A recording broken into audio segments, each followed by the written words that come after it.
You're listening to Choose FI Radio. The blueprint for financial independence lives here.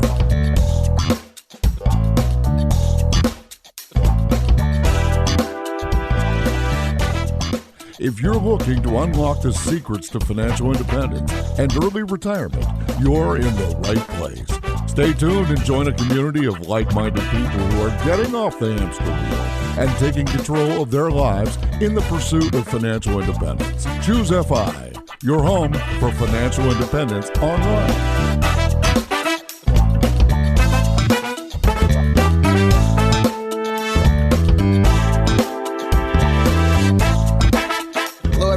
Very excited about today's episode. We're getting a chance to speak with Nancy Bachety. And when Brad and I are putting these episodes together, we're trying to think about you, our audience, and how will this episode serve you and who will it serve? And I can tell you that to this date, one of our most useful and most sought after episodes is episode 13 of our podcast. And in that episode, we talked with the millionaire educator. And the title of the episode was actually The Unfair FI Advantage of Teachers. And we were exploring how you could utilize this vehicle called the 457, and in this case, a 457B, to effectively double your pre-tax contributions into a tax advantage vehicle, the 457B. Anyways, go check out that episode if you haven't. But it's unfair to talk about that without also saying that it isn't all roses. In fact, the 403B, which is another vehicle that most public sector employees have access to, in many cases is horrible.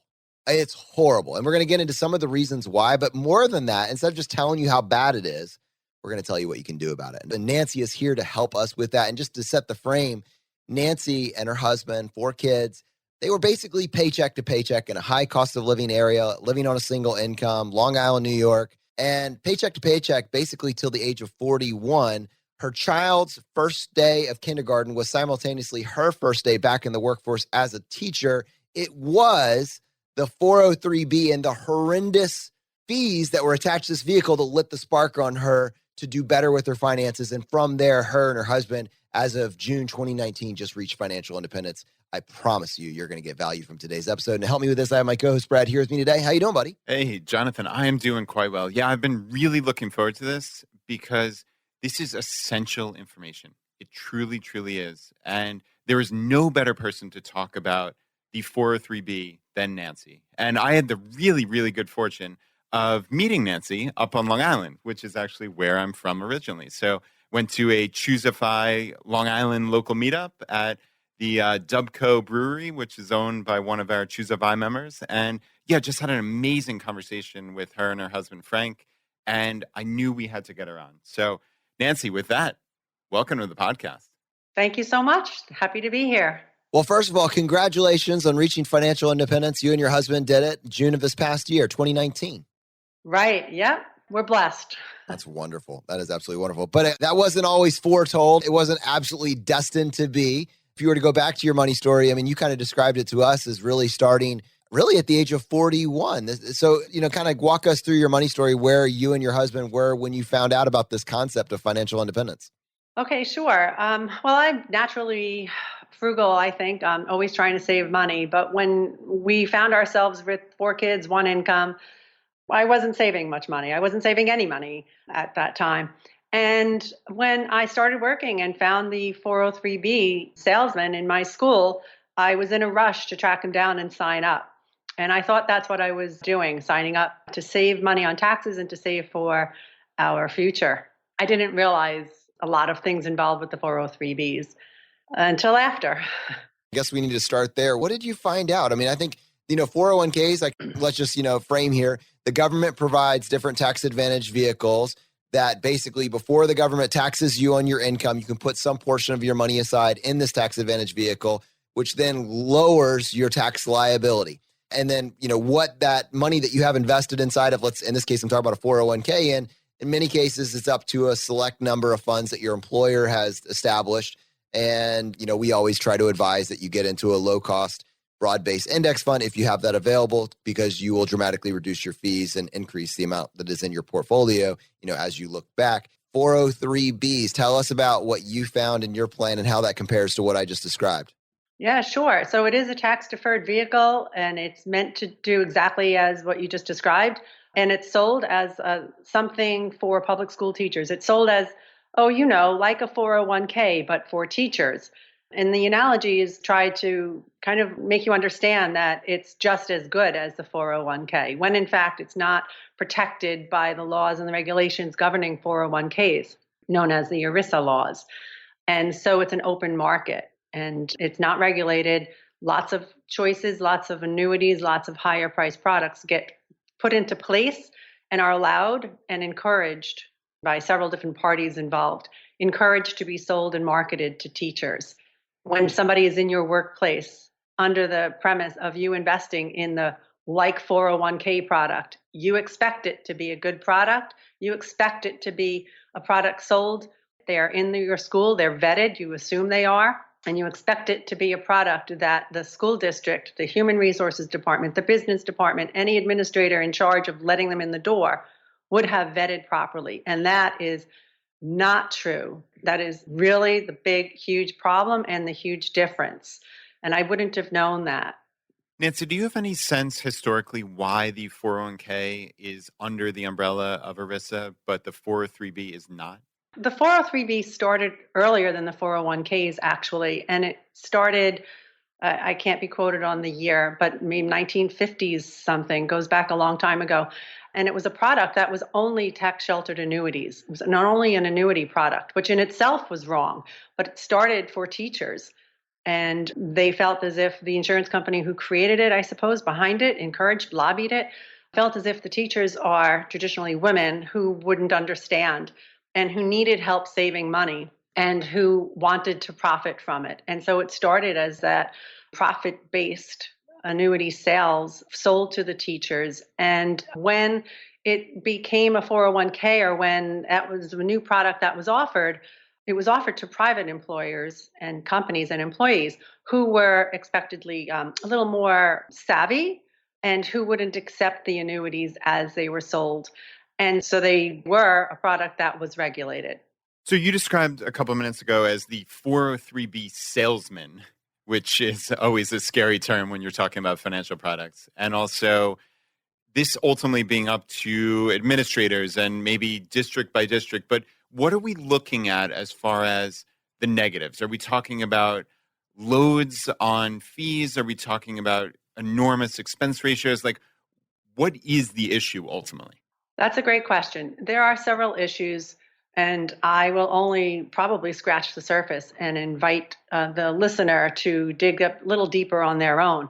But suffice to say that there are fees embedded into the expense ratios of the funds or of the annuity products that are selected. So, for example, an annuity takes up about 75% of the 403b's funds that participants invest in. And annuity products themselves are expensive because they're a commission-based product. In contrast, a 401k plan, you might have 1% of the participants participating in an annuity. It's just not done because of the expenses. So commissions are number one. Front-loaded fees, as you mentioned, Brad, that's another expense. That could be 5% of your money going in. So for every $100, $5 is not going in. It's not being invested. It's not being compounded to return greater yields down the road. The other expense that would be hidden, of course, is in the expense ratios of the funds themselves.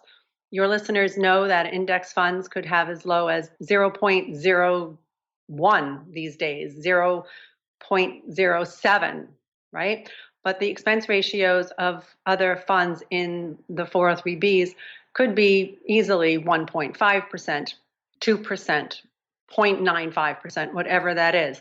Those are leading to higher expenses as well. In addition, there are other fees that are hidden and embedded that are built in, much like the fees that are in a CD. In CDs, the banks make their money with embedded fees. So you are paying or you're getting, let's say, 3%, but you might be actually netting 2.85%. They're embedded, it's understood. And it's the same way where they're embedded into the expense ratios and other ways in the 403b's funds. Nancy, I'm curious, life is all about incentives, right? People operate based on incentives. And I'm curious, who are the bad actors here? Who is getting enriched? Like, why are people making these decisions at the administrator level or the district level to buy these funds or have these as options? Like, are they somehow enriching the district or themselves in some way? Like, talk me through the incentives as far as it works with 403Bs. Because you really are all in it together. Right? Yeah, you would certainly think so.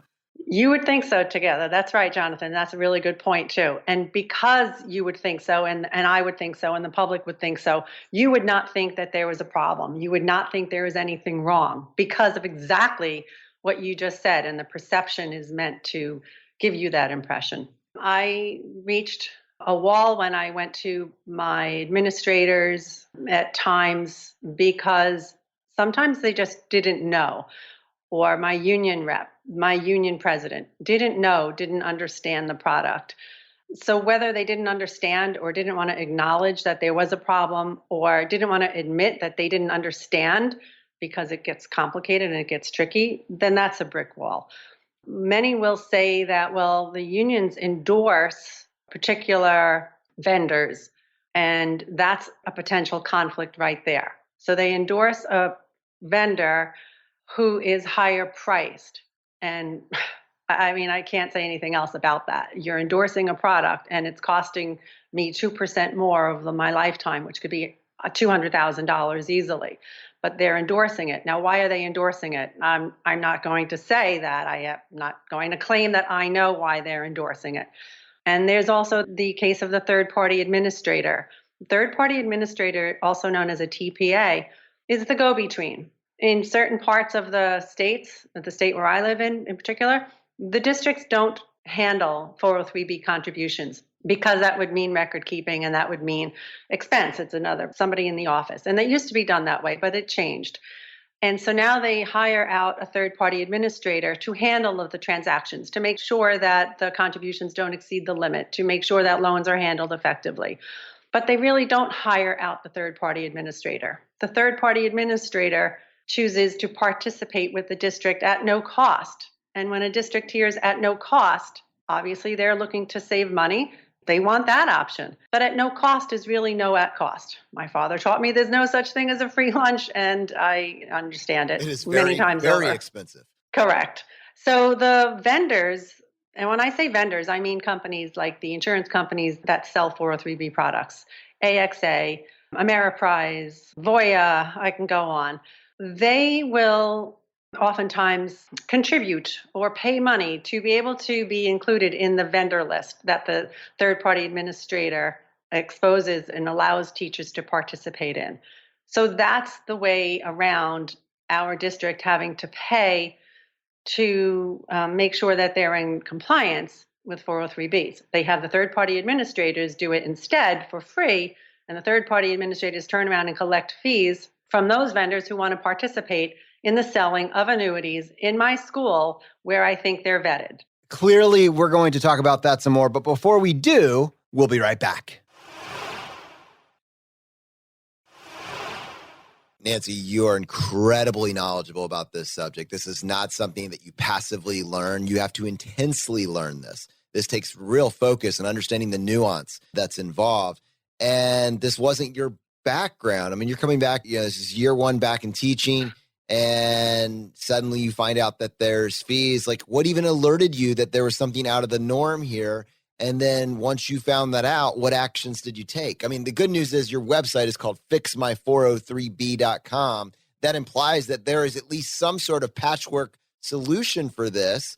Like, where does the inception of that beginning start for you? Great question. So again, I didn't know. I was so busy raising 4 children and so busy earning extra credits. In New York State, you need a master's degree right away. So I was so busy doing that. I didn't know. I just was so happy to be putting money aside. And up until probably 4 years ago, 5 years ago, a teacher down the hall from me at the various moments in passing when you have a second to talk would tell me, he said something like, the market has been on a tear, and I don't know why my returns aren't great in the 403B product. And I found out, I called and I made some calls and I did a little research, And I found out that the fees are so high.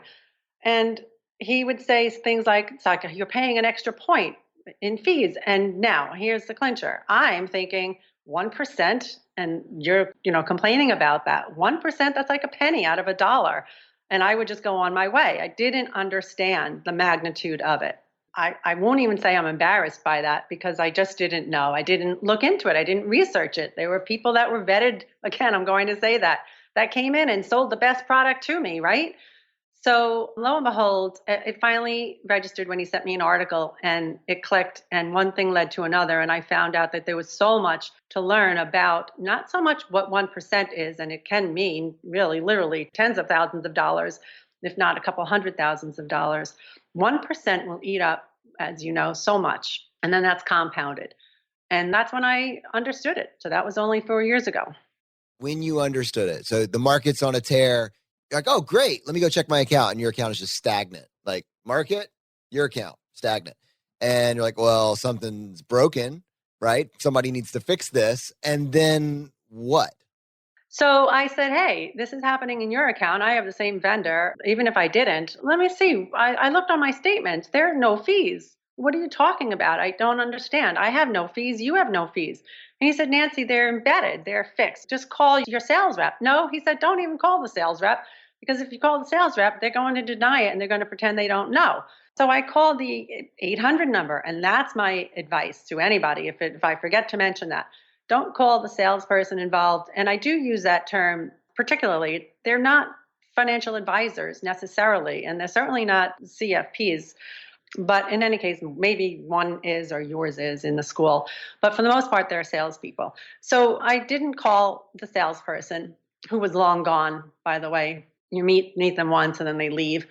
I didn't call them. I called the number, the 800 number, and I tried to learn a little more. And that was it only got me so far. Like I said, I went down some rabbit holes of research, and one thing led me to another. And 403bwise.org is where I landed. And Dan Otter is a PhD. He was a teacher at the time and public school, and he became 20 years ago this March, an advocate and a poster, and he created 403b.com at the time to enrich the lives of teachers, to get us to understand the plan. And 20 years ago, the internet was not like what it is today.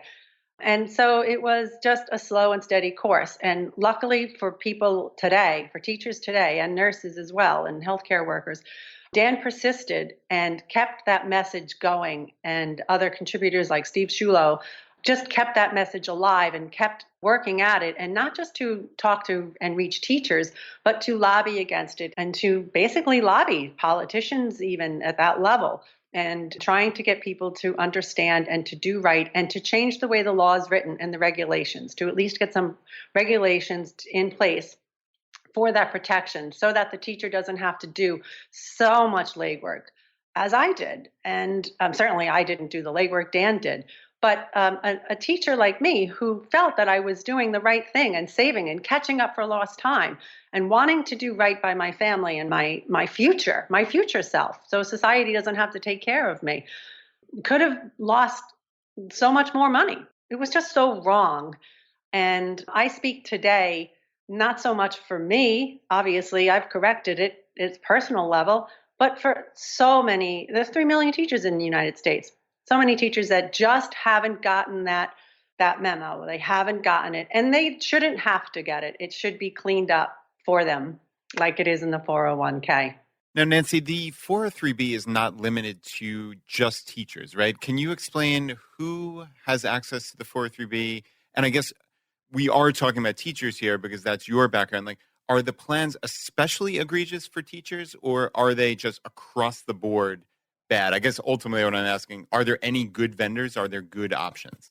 That's a great question too, and I'm so glad you asked. I don't want anybody walking out of here from listening, canceling their 403b. That is not the message at all. 403b plans can be fabulous and are fabulous. And really, even if they're not good, they're still a wonderful way of saving. So that's the first message. I can't speak for other 403b participants' plans. As you mentioned, I am not in healthcare. However, I don't think they are as egregious as in the education world, just from a couple of them that I've seen and heard about. But there are some wonderful educational 403B plans, and there are some lousy ones, and there are some wonderful ones in healthcare and nonprofits as well. In some cases, they are vetted, and in some places, they are actually under the ERISA laws as well.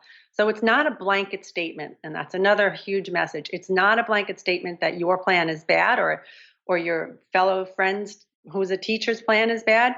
It's just a blanket statement to know your plan, know to ask questions. All right, so let's follow this kind of natural train of thought. So someone says, oh, I have a 403B. This episode applies to me. The big takeaway was, you're not talking about canceling your plan right now. We're just coming up with a plan of action, like action steps this week. And so if you either have one or you know someone that has a 403B, our entire audience could go through this exercise of just confirming that they are on the right track and that they're optimizing these vehicles that have been set up for them. So let's just play this out a little bit further with what we've talked about so far. First is just knowing what funds am I in? And parallel to that, what are the fees that are attached to that? Now, that the problem that I heard is that it's going to be a little bit harder. There's a little bit more friction defining the fees in some cases, because as opposed to it maybe just being presented as an expense ratio, like I would expect to see, it may not even show that. And in fact, to get that information, you might need to call the 1-800 number. And I think I heard, and I don't know what 1-800 number we're talking about. I guess you would be able to find that. But what I heard is this is not a conversation that you want to have going through the salesperson that sold you on the plan or sold them.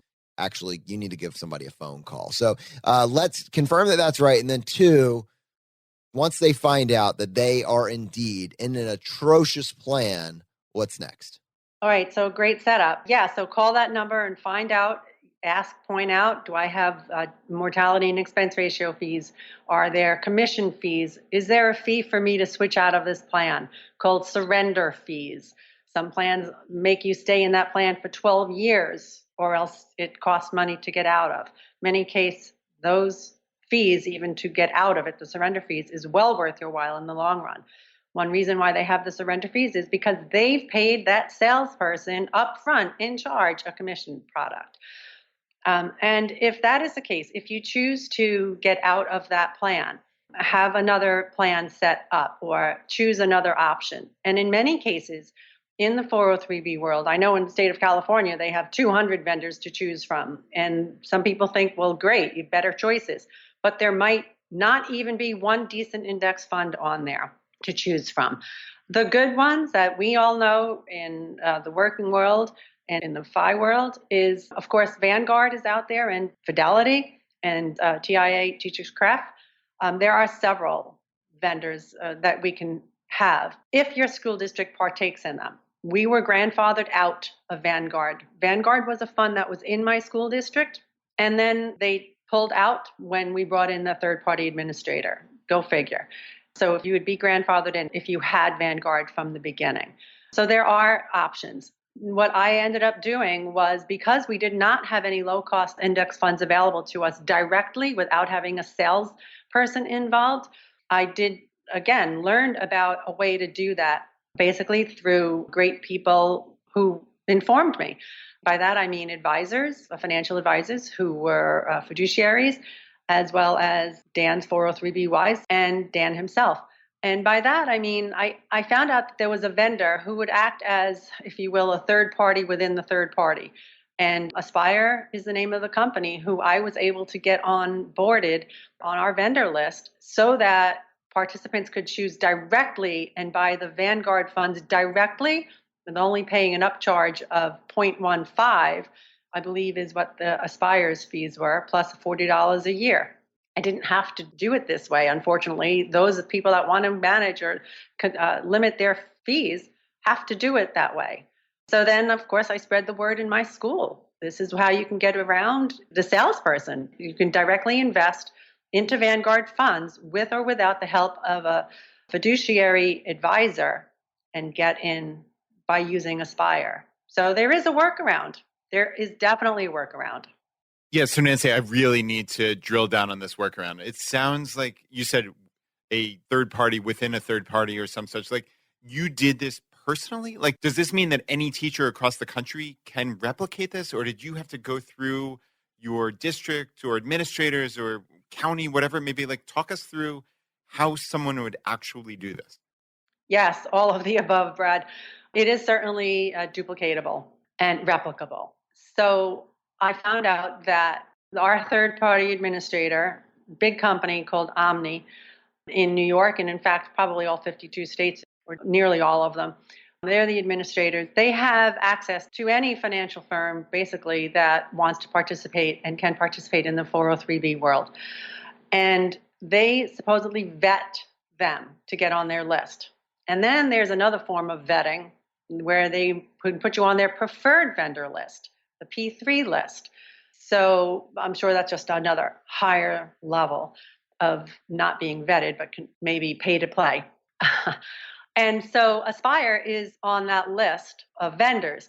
So little research, I found that Aspire is the platform where participants could directly invest without having to go through the salesperson. Because every other company, you're going through a salesperson. And we all know what happens when you go through a salesperson. So with Aspire, you could choose to participate and contribute yourself, or you could meet with a vetted fiduciary advisor that Aspire permits to act as the in-between to help you plan your best course of action for those teachers that might not know which index funds to pick. Why in this dark world of chaos would Aspire exist? Like, it just seems like it's this tiny little beacon of light in this case, and there's nothing really highlighting it other than you right now, and I guess other people that are trying to advocate for this as well. I'm just curious, like, mechanically, because this sounds like so much friction. My wife, I'm just imagining her, she's working in the school system, and she knows that she's going through HR. She's just in the plan. It's kind of easy. They really encourage it, so that's done. But now we're adding a bunch of extra steps. So mechanically, I'm just trying to place myself really in her shoes to help her think through how she would go through the steps. So one, like even something simple like finding that 1-800 number. We're talking about she goes and she looks at the, like, let's say it's, I don't know, Ameritrade or TIAA-CREF or one of these. She goes and she finds the number for that platform. She calls them to find the expense ratio. Is that what we're describing first and foremost? Yes, that's the first step. Okay. And now second step, how does my wife find Aspire? Like, how does she track that down? Does she go to HR and say, hey, I want to try and find a platform through Aspire? Like, how would she even get that information? Does she Google Aspire and get the phone number and call it? Like, what does it look like? So what she would do is her district or anybody's district has a list of available vendors that they allow teachers to use to contribute into. I could choose between AXA, Ameriprise. I hate to keep using those names, but they're on the top of my head. And I could choose among a list of, say, 12 vendors. And so could she. She could choose, and she could ask her district, the HR department, what vendors do I have a choice from? They may not know, or they may hand her a list, or they may direct her to the website that will list them all. And it's up to her to choose. And one of the reasons why I stress that it's up to her to choose is because school districts are not allowed to even give the perception that they're giving advice to the teacher. They're not allowed to do that. So they really go out of their way to avoid doing any kind of recommendations. So they'll just say, here's the list, and that's it. So now your wife would be the one to look at the list and do what most teachers will do. Who do you use? They'll say to somebody in the faculty room, who do you use? I don't know. These all sound the same to me. Which one do you use? And then unfortunately, many times they use the one who they signed up with when they came into their school. And that same person who's going around selling the high priced products will hit everybody. So that's something she might do, but your wife is smarter and she wouldn't do that. So she might look at the list and say, these are all high cost vendors. I don't want any of these. And she would say to her HR department, these are all high cost. I don't want any of them. And they would say, no, that's all we have to choose from. And she'll do one of two things. She'll say, that really stinks. All right, I'll go with this one. Or she'll say, that really stinks. What can I do about it? And she'll find friends and she'll find answers, and she'll find it on 403by.org. or Fix My 403B, or she'll go to 403B Compare or .org, and she'll compare costs between vendors. And then she'll go back to her district and she'll say, I found out that we can have Aspire added to our vendor lineup, and Aspire I can directly invest in. But better than that, your wife will find out, and I use her as a storyline here because I know her. She'll say, she'll say, Vanguard is a very good low-cost option, and we're allowed to use Vanguard directly. I'd like to see Vanguard added to our lineup. Fill in the blank there. Vanguard, Fidelity. I'd like to see them added to our lineup. And you know that it will benefit you too, HR department personnel, because you are contributing to this 403B plan too. And did you realize that you could save tens or hundreds of thousands of dollars over the course of your career if you participated in a vendor like Vanguard? Not that I'm suggesting that, because I'm not allowed to give you advice. So Nancy, when my wife, or really in this case you, did exactly this, what happened? The first business person who my colleague I mentioned earlier told him no, flat out no. Timing was right. There was a new HR department head in the business department. And I said, look, this is better. This is a better option. And she agreed. She said, oh, you're right. I know that there are such high-priced vendors, annuity product salesmen on your list here. She was new to the school. She had to get it board approved. That's another layer. Now it has to be board approved. Oh, the board only does these approvals once a year is an answer that I got. Now you have to wait for 12 months. Some other answers that other districts will give out is, oh, you have to get the majority of teachers to sign off that they would even be interested in doing this.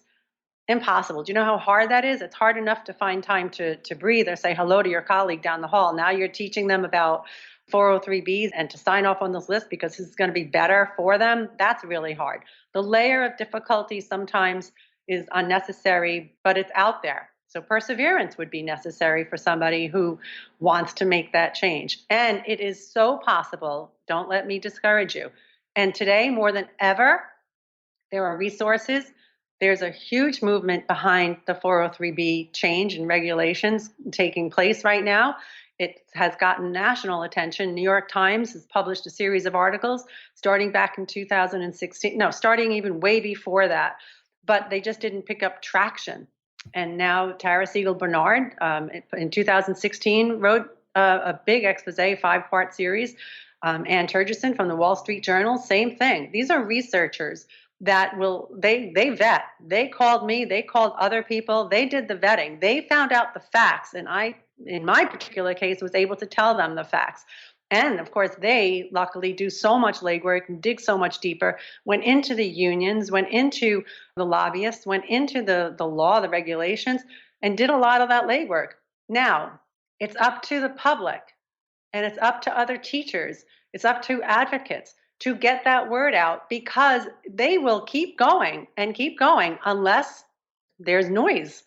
So we are here to make the noise so that other teachers can have better retirement plans.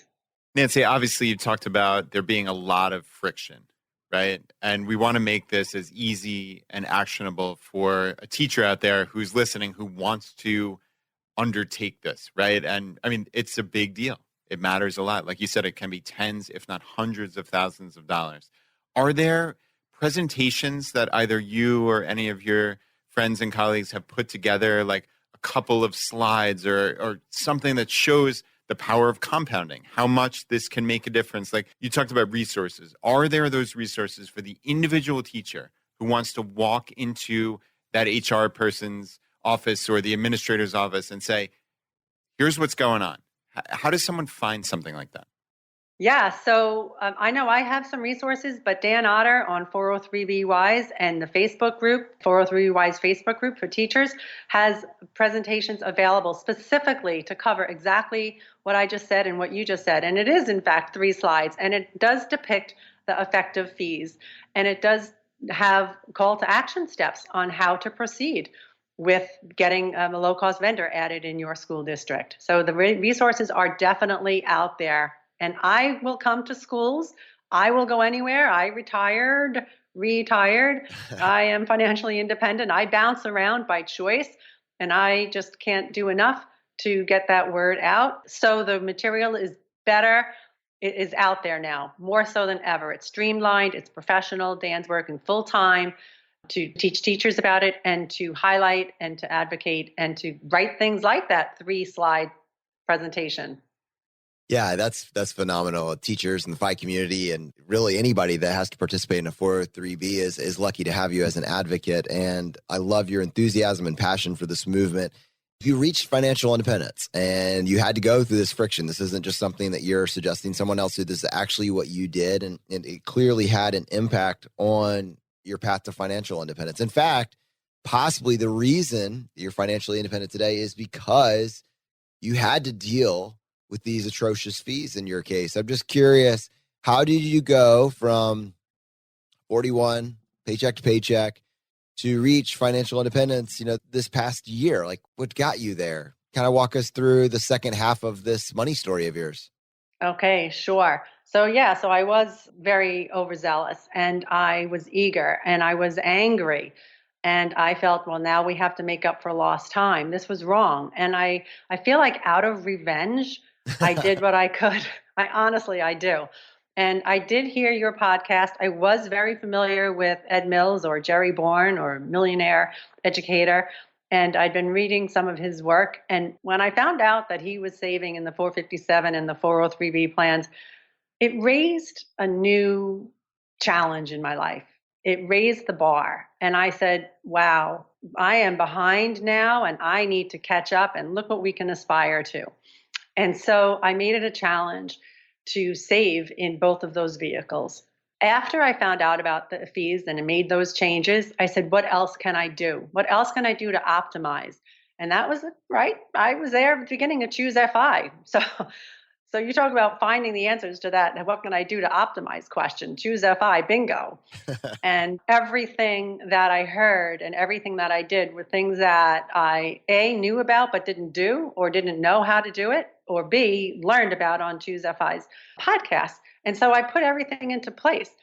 And going back even 2015 or 16, when I first found out and took action on the fees, I was very angry to the point where in the beginning of that calendar year, I stopped my contributions while I was waiting and figuring out how to get Aspire in, and even that there was such a thing as Aspire. And I withdrew money from there. I took out a loan. My husband and I decided, okay, let's do something else. And I read Rich Dad, Poor Dad, real estate book, because real estate was going to be it if my 403B plan wasn't. And so we learned and we taught ourselves about that. And I found a house to buy outside of my area for under $50,000. And that was the loan. That was the loan that I took out. And we turned that loan into an asset. We bought a house and did some renovations on it from 1,000 miles away. We didn't do it ourselves. We had help. I always find help.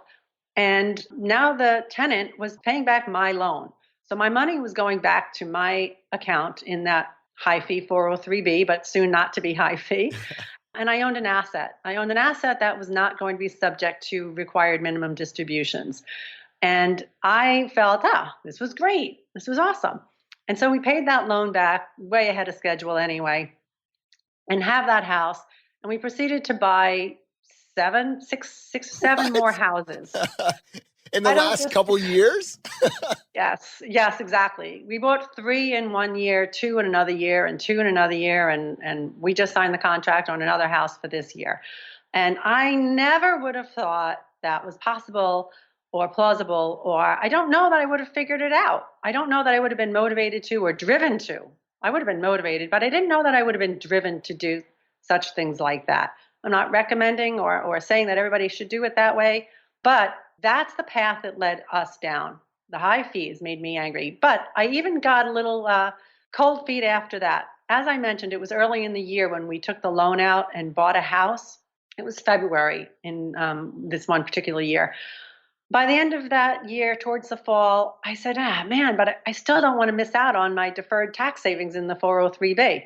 So by then, I think I had gotten that lower cost vendor added to the lineup, and I threw all my money into that. I maxed it out for that calendar year. So I felt like, okay, I won in this game. I maxed out the 403B and I bought a house. So that was good. And somebody else was paying back that loan. Of course, I say that, but it was us who was paying it directly. And I was contributing.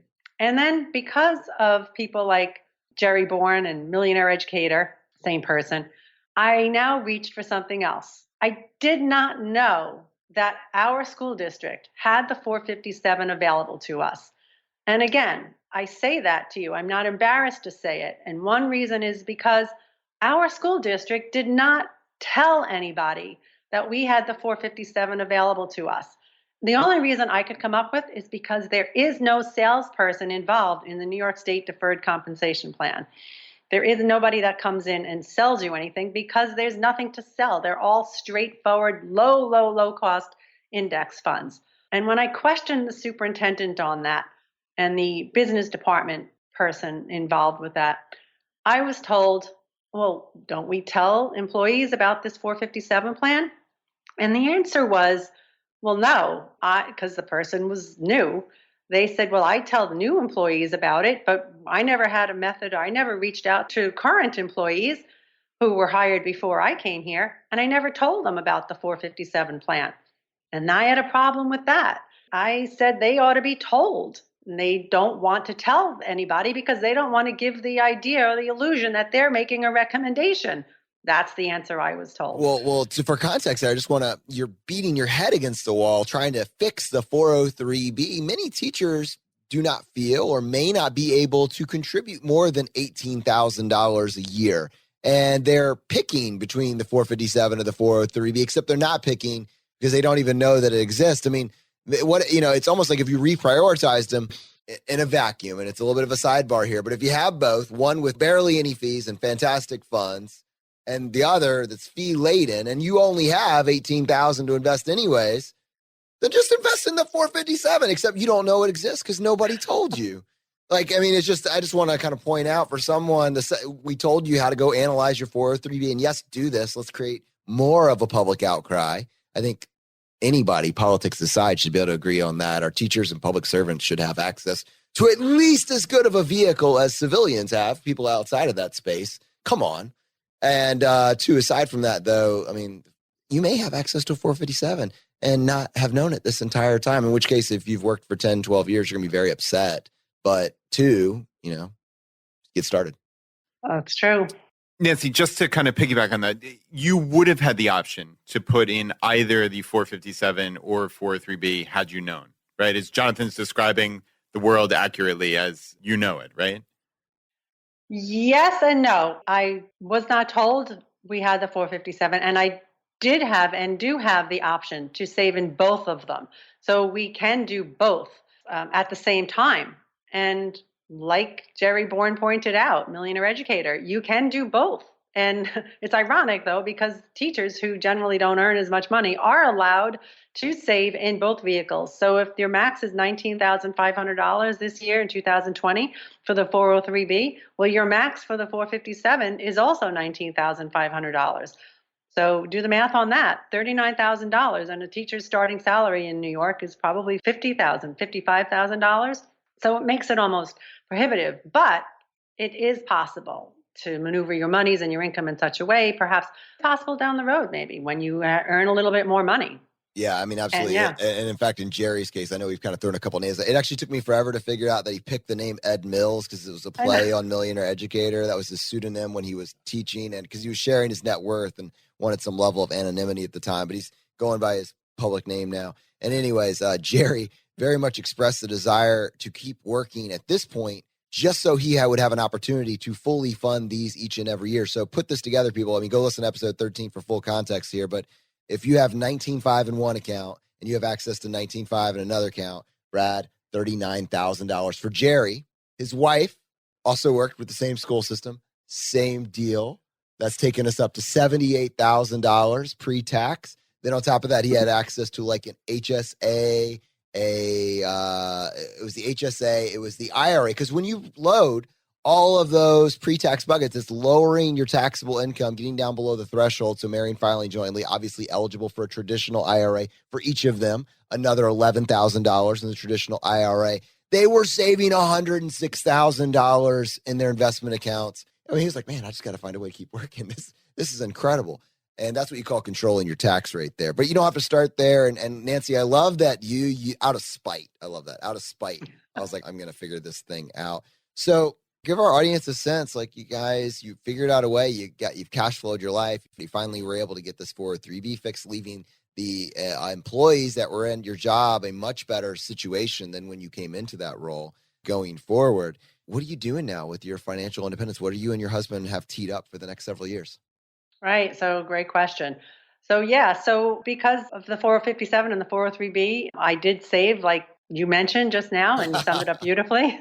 Also in the Roth IRA as well, I was able to get the money into there, max that out. And because we kept saving and saving, and now we're building up, we were able to buy those other houses that I mentioned too.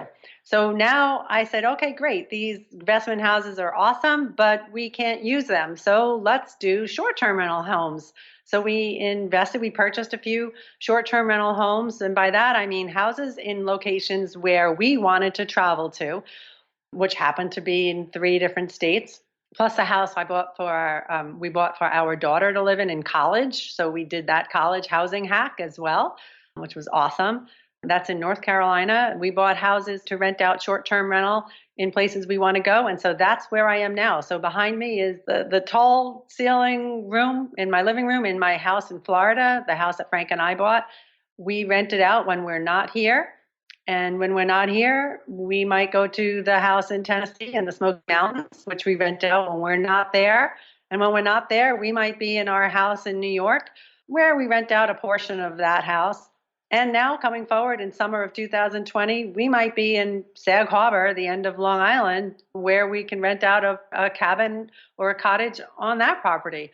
So we've designed our lifestyle, despite the high fees in our 403B, to accommodate our desire to bounce around and to develop other streams of income.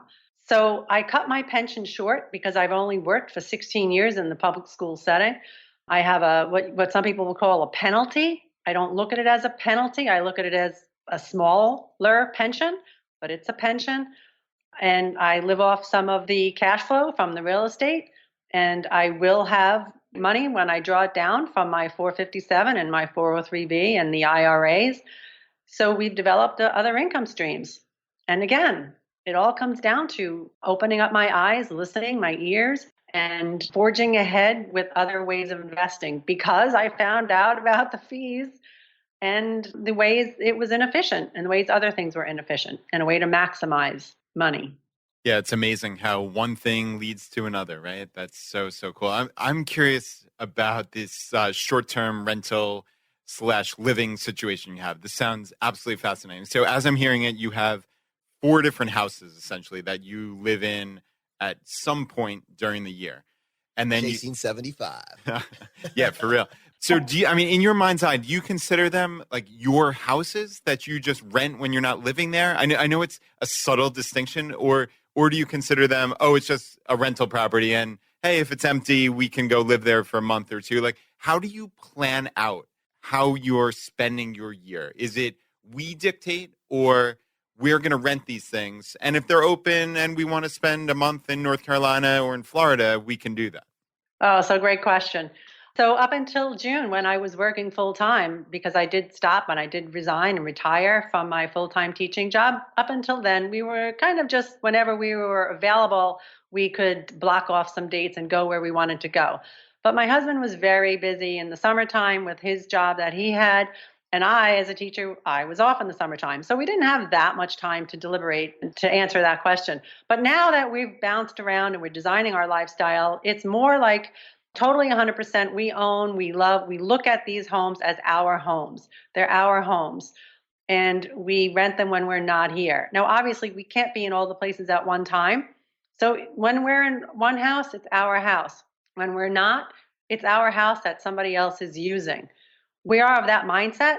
We're like that as individuals. We have rented on Airbnb or VRBO before, and we're perfectly happy doing the same, returning the same to other people. Some people aren't of that mindset, but 100% Frank and I are, and we embrace it, we enjoy it, and we stand to gain a lot from it, and we've met such wonderful, wonderful people.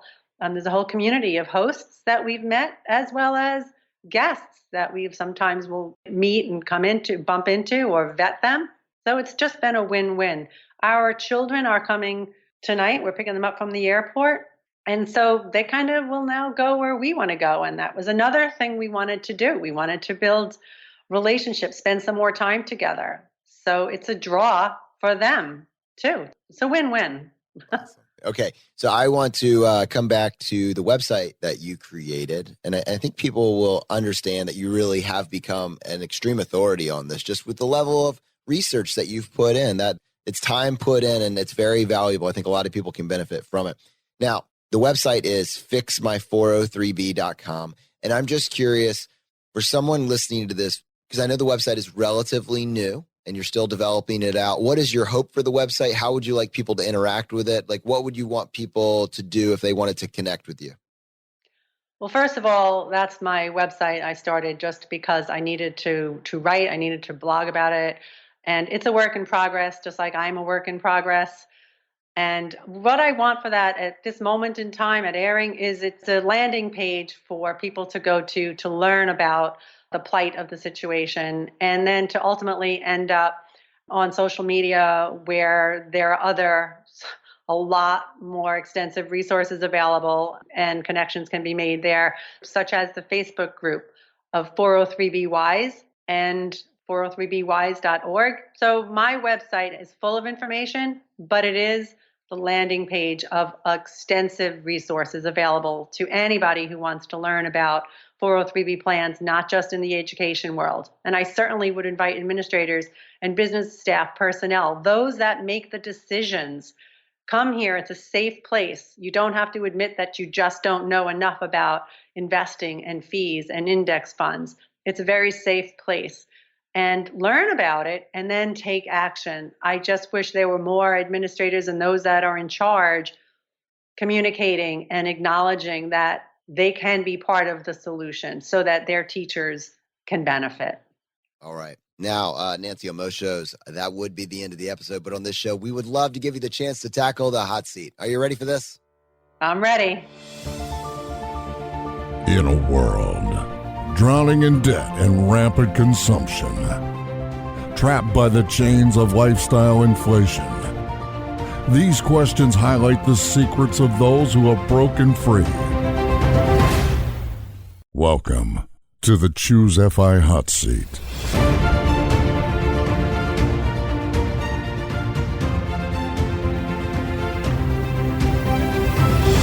All right, Nancy, question number 1. What is your favorite blog, podcast, or book of all time? So I'm going to go with book. My favorite book has to be Teach and Retire Rich by Dan Otter, PhD. And he is updating that book as we speak. The 2020 version is coming out with new limits and up-to-date information. You can tell Dan when he's going to release to get in touch with us. We'd love to have him come on the show and talk about it some more. Awesome. All right. Question number 2, an inflection point in your life that was especially memorable or meaningful. So several years ago, so one thing I didn't mention is my husband and I got involved with businesses too, along the lines. So before I was working, and even while I was working, actually, we opened up a cycling studio, indoor cycling. We're both avid cyclists.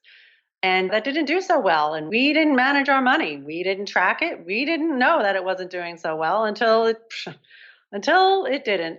And so an inflection point, or a point where it really stands out to me, was we snuck a weekend away while we were still open. And it was probably 12 or 13 months into operation. We were at the beach in Naples, Bonita Springs, actually, in the west coast of Florida. And we sat there in the afternoon with our feet in the sand. And I said, if you can picture a clock and picture we're in the middle of that clock, picture the one hand in the 10 o'clock position and the other hand in the 2 o'clock position. I said, this 10 o'clock hand is the direction that we are going in. We are taking steps in this direction. But look at the 2 o'clock position. That's where we want to end up.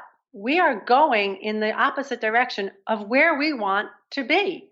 We need to make a change because it's only going to get worse. And so at that moment in time, when we looked at the sand, both of us, I think, silently in a stupor, said, yeah, we have to make a change. And at that moment in time, we decided to close the business and we decided to sell some possessions we had and invest in real estate and take out the loan. We decided at that moment in time. So that is a very distinct memory for the two of us. And it was from there where the action steps were born. Yeah, Nancy, that sounds like a podcast episode in and of itself, that moment there on the beach. But it's wild that everything after led from that one inflection point. So, wow, thank you. Sure. All right, Nancy, question number 3, your favorite life hack. So I would have to say my favorite life hack is my inclination to be healthy. I was a dietitian by education. My undergrad is in dietetics and nutrition. And my inclination to be, and I've already admitted or acknowledged that I'm frugal too by inclination.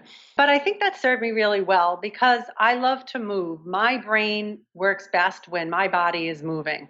And as a result, I find Zen moments when I'm swimming laps. I find Zen moments when I'm cycling, when I'm walking, or when I run.